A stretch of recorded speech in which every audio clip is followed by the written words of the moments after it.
'Twas the night before Christmas, when all through the ship, not a circuit was buzzing, not one microchip. The phasers were hung in the armory securely, in hope that no alien would get up that early. The crewmen were nestled all snug in their bunks, except for the few who were partying drunks. Riker.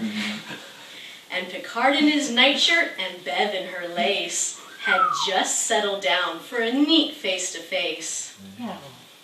When out in the hall, there arose such a racket. We leapt from our beds, pulling on pants and jacket.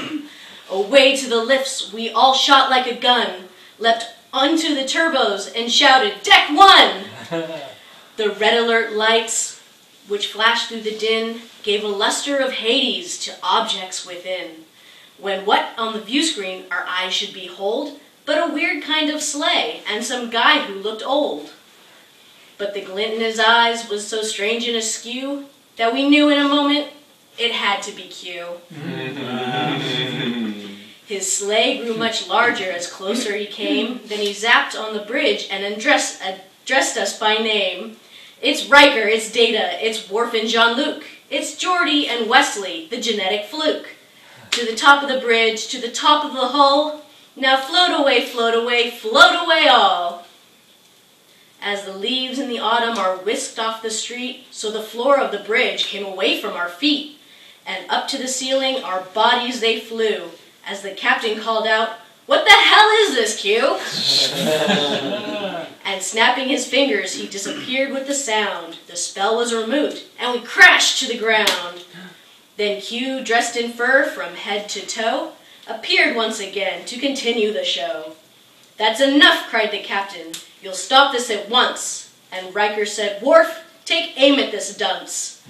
"I'm deeply offended," Jean-Luc replied Q. "I just wanted to celebrate Christmas with you." As we scoffed at his words, he produced a large sack. He dumped out the contents and took a step back. "I've brought gifts," he said, "just to show I'm sincere. There's something delightful for everyone here."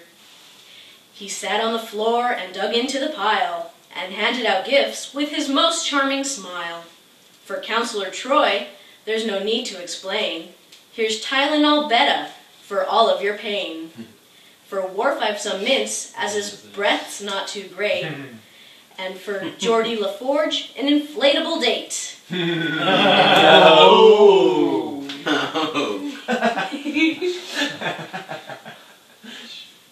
For Data, a joke book. For Riker, a truss. For Beverly Crusher, here's sleek lingerie. And for Jean-Luc Picard, the thrill of seeing her that way. Oh, yeah.